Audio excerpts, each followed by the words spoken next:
Welcome to my humble little office. My name is R. Keith Andrews. I'm a spiritual guide and paranormal adept. The journey continues today on November 23rd, 2021, at approximately 1:08 p.m. PST. Well, things have started. And quite frankly, it is time to change this world for the better for virtually everybody. Can it be done? Certainly. Can I do it on my own? Not a prayer. However, I do invite you to join me as we make this happen. The way to change the world. Okay, let's go through the thing that it's not doing. We don't wipe out the political system. We do not wipe out the religious doctrines and the religious system. We do not wipe out the educational system. We work with what we have. But the major message I came back to this lifetime to actually spread to everybody in existence, not just the people with the video. And this is where you come in. When we spread this word, that everybody can work together and make this a better world. Okay, for virtually everybody. When we do that, you'll find stress levels collapse, prices come back into a balanced venue. You'll find that laws start to be organized where they do apply to people. Now, yes, this is a very long shot. We have literally spent centuries. Okay, there was a change depending on who you talk to. Okay, now some people will tell you that religion is a real thing. Some people will tell you it was made up by man. It doesn't matter to me. How it got here is not the real critical factor. What is a real critical factor is across the board, the system is broken. And the only way to change that system is for us to work together. Okay, when you take a society and you make laws that only apply to certain people, okay, or where the amount of money you have dictates whether or not you get a break. When there are these things that are laid out that are categorically unbalanced, you will end up with a fractured society. Take a look at the world today. Now let's take a look at religion. Okay, religion, it depends on which religion, but they all teach basically the same thing. Okay, and the unfortunate part here is most of the religions that I've talked to people that are members of different religions, most of them talk about treating people decently. Do unto others as you desire them to do unto you. The problem is they talk about it and they don't do it. This is the same with the law, with the political system, where they talk about the changes that have to happen, and then they don't implement them themselves. Okay, when you're making laws, when you're making rules, even in your own home, especially because we have to start at the small things. The big ones will take and will be dealt with. Okay, the really neat part about it is this. Okay, when I was growing up, I was always told, take care of the pennies and the dollars will take care of themselves. Take care of the little things and the big ones will fall by the wayside. Okay, I can give you all kinds of platitudes, all kinds of examples and sayings, but it boils down to this. Are you happy with the way your life is right this moment? If the answer is yes, great. That was cute. If the answer is yes, it's a new word. Okay. Now this is a live recording, meaning once I get done the recording, I turn around, I double check the date to make sure I got it right, and then I post it as is. This is why I call it live. Okay, because I don't go back and edit anything. Now, I am absolutely certain I am going to upset some people, because I will tell you right now, if you're following a religious or a spiritual track that tells you fear your creator, you may be walking down the wrong road. Now, it's up to you. I am not here to tell you whether you're walking down the road. It's up to you to decide that. Okay, I only promote 3 laws. Okay, be true to yourself first. Do unto others as you desire them to do unto you. energy out, energy in. Okay, now if you take a look at whatever guidelines you're living by and compare them to those three, I do believe you will find every single one of the ones that you live by will fit into those. If you're following one that does not fit into those three, please drop me a line in the comments below, because I am looking for a variation. I'm looking to see if there's a flaw in my philosophy, because this is the philosophy I personally live by. The tools I offer people are the same ones I personally use when they apply to me. Okay, now it's up to you how you do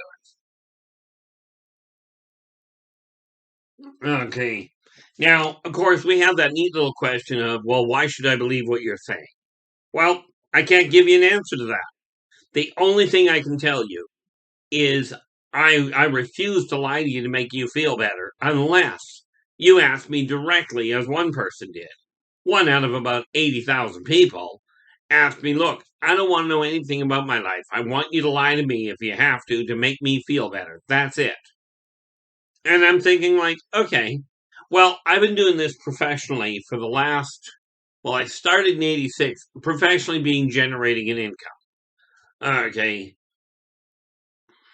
So I've been doing this for 35 years professionally, guiding people in their personal lives, in their business lives, in issues with UFOs, aliens, alien abduction, alien technologies. Okay. So I've got a background in this, and when I'm talking about statistics, I'm talking about based on what I've personally seen, not what I've read in some pamphlet. Now, you can read whatever pamphlets, whatever statistics you'd like, but I will tell you this. I can actually prove, statistically speaking, by taking a sample group that 100% of the time, okay, by taking a sample group 100% of the time, a coin, when you flip it, will land on its edge. Now, I will tell you this. It doesn't happen 100% of the time. But a sample group in anything, in medical, in science, in business, in social, it doesn't matter. A sample group taken can be made to tell you anything at all. Now, an obvious one for you is we take a look at the commercials that still come out regarding toothpaste. And they say 4 out of 5 dentists recommend this toothpaste. Well, that's a really cute idea, because that sounds like 80% of the dentists are recommending it. However, what happens if, when you look into it, you find out that they actually asked 100 people, 100 dentists, and only 4 of them said yes, that's the best toothpaste? All of a sudden, what they're portraying as 80% is only 4%. Same thing applies to every statistic you look at. And I'm not asking you to look at to take my word for it. I'm telling you right now, go and do your own mathematics, do your own testing. Okay. The same thing applies to everything that you're using a statistic for. Even in your own business. If you're taking a sample group that is not a comparison of 100% of your clients, you're into a bad run. Okay. Now, I will tell you, when we're talking about the religious community, okay, everybody in existence requires support. Okay, now, to be blunt, where it comes to the religious side of things, I was raised Christian, baptized Roman Catholic, raised broadband Protestant, as in every 3 or 4 years, because I was on a military base, I had a new denomination of pastor. But what I found out over the last several years, I'm 58 now, and I started questioning what I was being taught when I was in kindergarten. Okay, when I was 5, 6 years old. Okay, and what I found is whatever religion you're following, okay, you're all basically teaching the same thing. Okay, do unto others as you desire them to do unto you. Okay, Now, by working together, by treating other people the way you desire to be treated, what you'll find happens is first and foremost, your stress level will start to collapse. Don't take my word for it. Okay, give it a shot. Start treating people decently and see how well it works. Okay. Now, the neat part about it from my standpoint is this. There's a shot. That's when I stop concentrating, and it's only the one hand, so that's always nice. You didn't need to know that, but what the heck? Anyway, the reality of this is you take a look at where your life is standing. Ask yourself this: are you content with the way your life is going right now? Now, it doesn't matter how you got to where you are. What matters is what you do with it from here. Okay. Pick a support group, whether it's your bloodline family, which doesn't always work well, by the way. Okay. A social group that you connect with, a religious group that you go and you spend regular time with, whether it's regular time via video, via telephone, face to face, it doesn't matter. Find people that are similar in mindset to you, that are actually willing to honestly support you where it's a good idea. Okay. For instance, if they're supporting you on the idea of robbing a bank, I'll tell you this is a bad set of friends. These guys are not doing the right thing. Okay. Okay. If you're following a new spiritual leader that's coming to existence and says, I've returned from a long time ago and I'm here to bring you to a world of peace and light, and you find me parked out in the middle of nowhere, okay, in behind a fenced compound, and we got lots of weapons. That is not a spiritual guide leading you to a brighter world. Okay, just look at the rationality of it. I mean, myself, am I going to tell you I'm locked out in the middle of nowhere? No, I'm reclusive. That doesn't mean I'm living up on the top of a hill. Okay, I don't live up on the top of a hill because, quite frankly, I get lost.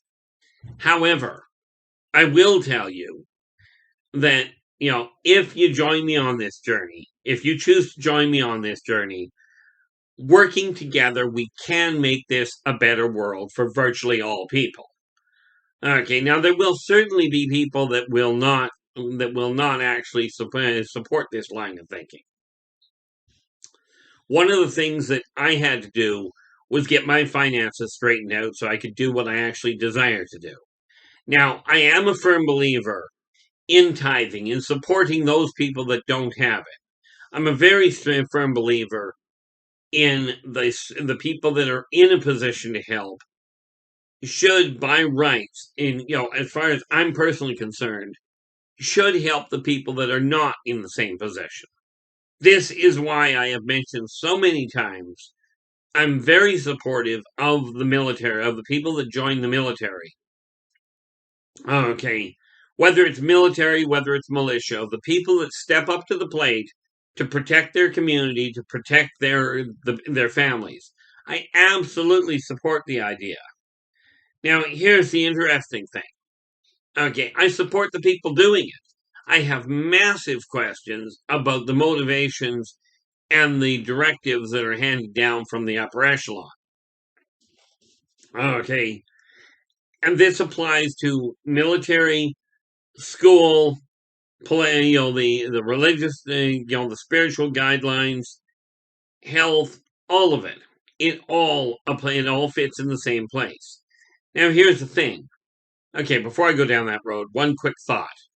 If you like the video, give us a thumbs up. Remember to subscribe to the channel because, there's a lot of information, and yeah, a lot of it's redundant, but I have found that, we've spent the last, really, you go back 2,000 years, okay, and people are repeatedly doing the same thing. Now, I love the people that take a look at the records from the past and go, oh, they don't apply. There's no proof. Well, here's a neat thought for you. And again, don't take my word for it. Do the research yourself. according to the King James version of the Bible, there was a great flood way back when that left Noah's Ark at the top of Mount Ararat. Now, you can call that history fake all you like, but do the research, because they did find a boat of that design that had grown right into the mountain, right into the top of Mount Ararat. Now, they haven't excavated the thing because it's part of the mountain now. But it's things like that, and like the crossing of the Red Sea. Okay, they just a few months ago found the remains of an Egyptian division. I think it was called a division, but a whole pile of skeletons and chariots at the bottom of the Red Sea. Now, again, don't take my word for it. Do your own work. Okay, I've recently found out that there are many things that are showing up. People are talking about UFO abductions and going, "Oh, they're fake." Now, you get to figure out how I fit into this. Okay. Before I was 10, I was clinically dead 4 times. I've been playing, Dungeons and Dragons and various other role-playing games like that, utilizing my imagination since I was 13. Okay. I've been writing science fiction, science fantasy, self-help, poetry, instruction manuals, reference manuals since I was a child. Okay. Like, I started doing that, but I would have been about 15 where I really started that, where things really got out of hand. Okay. Now, that said, because I am epileptic, they still say I'm epileptic. I'm not on any medication and haven't been since I was 16. But when it happened, I was actually diagnosed with epilepsy and being mentally retarded. Now you figure out how that fits. And of course, there's that other question that goes hand in hand, and then we're going to go back to the other side of this. There are people that have asked me directly, well, who do you think you are telling us that this is the way that we're doing, that things are happening?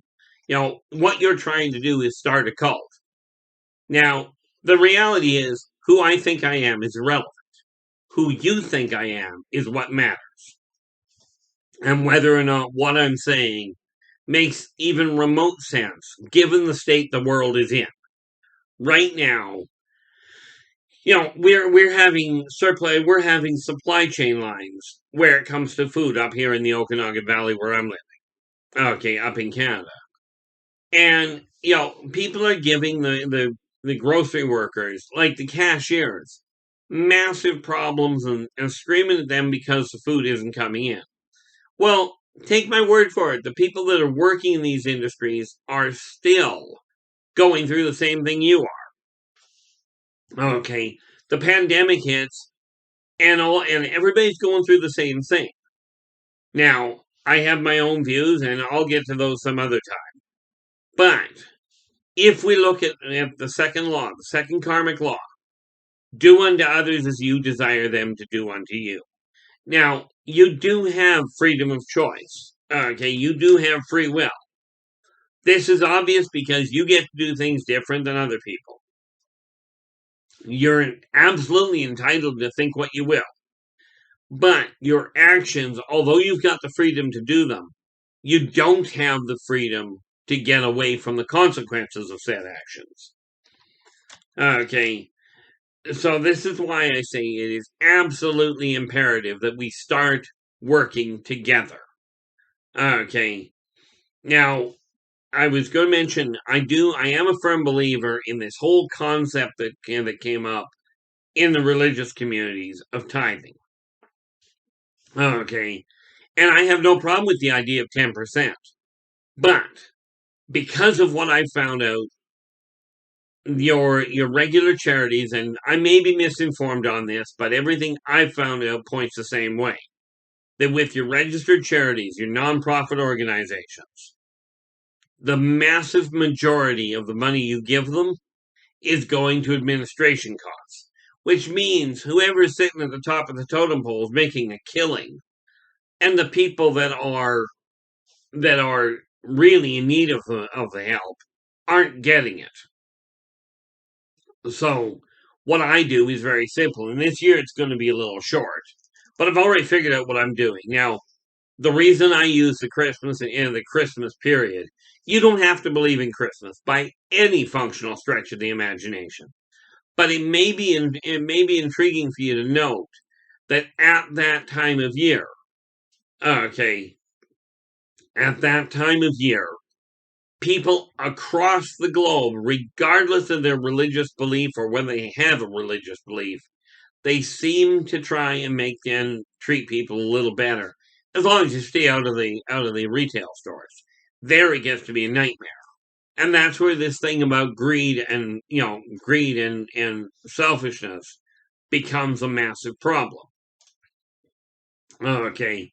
We are taught from the get-go that you've got to fear your loss of this, your loss of that. You've got to fear the creator because he'll just kill you in a heartbeat. He won't even think about it. You've got to fear guns. You've got to fear fire. Well, I will tell you this. Okay, fearing it doesn't make sense. Okay, a gun has never, to the best of my knowledge, gotten up, risen up and shot somebody without somebody else giving it a hand. So the gun isn't the problem. It's the people hanging on to the guns. And then it's only a very small number of them. The same thing applies with vehicles. Very few vehicles actually start their own engine and drive off to run over somebody. Okay, although from what I gather, that is something that may well be possible in the near future. They're working on automated vehicles. Personally, I'm dead set against it. But then I'm a bit of a dinosaur. I still believe in manual can openers. Okay, yes, I'm using a computer, but the reality is that if we get back to the simplest idea, communicate with your neighbor, get to know the people around you, get to know the people you're actually living with. Okay, real strong recommendation. Pick one meal of the day. Whether it's breakfast, lunch, or supper, doesn't matter. It depends on your guy's schedule. Pick one meal of the day where everybody shuts off the phone, shuts off the computer, shuts off the TV, sit down at the same table, not spread out all over the house. Okay, but sits down at the same table and gets to talk to each other to find out what you're up to.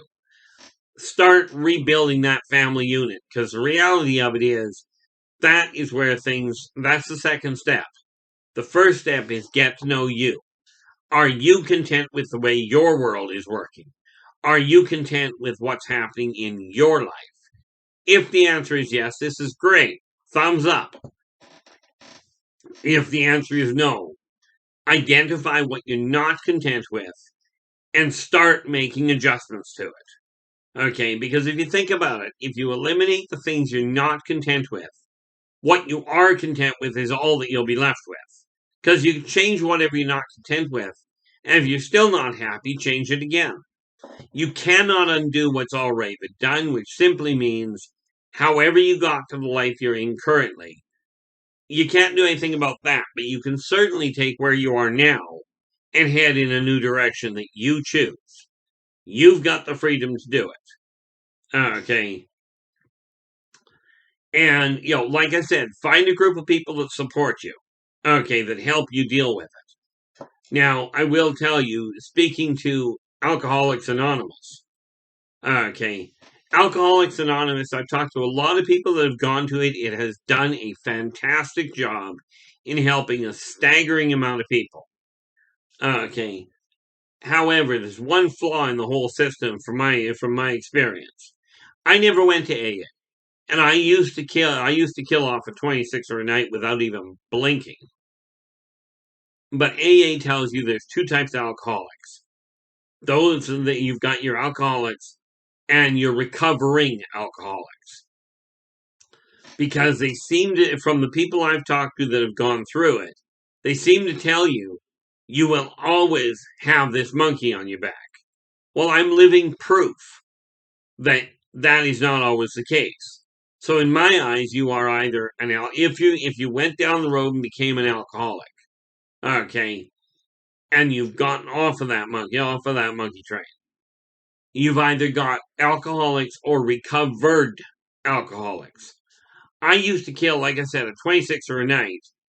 Okay, now I leave a 26er sit for years.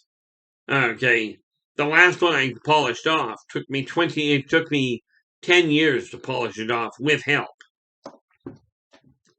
And considering the fact at the time I was killing 26er a night, that's a pretty extensive period. But here's the thing. If I can do it, you can do it. And the best way I ever heard it put was, all that I do, you can do, and more. Okay. Now, I heal at a staggering rate, and yes, I am pretty much unique. Everybody in existence is unique. There are similarities. Okay. But let's focus on the similarities instead of the differences. Okay. Find people that you can connect with, that support you, that help you feel better about you, not by making other people feel bad about them. Because I will tell you, when I tore my leg apart, my mom was trying to be really nice, trying to be really supportive, because I was only, well, I was 12 at the time, and I was complaining because I couldn't walk. Well, I destroyed the knee, so, and mom was trying to be really nice, and she goes, look, look, Keith, this friend of your brother's broke his arm. And my immediate response was, Mom, not to be cold, but he could have broken both his arms and his leg, and it still wouldn't make me feel better. Okay. Did I blame anybody for it? No, it was my fault. Did I do it because I lost focus? You bet. Okay. And do I blame the other person that caused me to lose focus? Absolutely. They did something that I didn't know how to cope with. At 12 years old, there's a lot of things that happen you don't know how to cope with. And this is why the support group is necessary. This is why when people reach out to me, if you've got a question, drop me a line in the comments below or right below this video. You'll find a whole list of ways to get a hold of me. Drop me a line. If you don't want the message out there that everybody sees, I will do my best to respond to you. Okay, I'm not perfect by any stretch. Okay, but I will do my best. Now, with that in mind, okay, I keep this to a half-hour mark because I got a lot of things on the go. You got a lot of things on the go. That being said, I will be back again tomorrow. And until then, take care of yourselves and each other, and for pity's sakes, stay positive.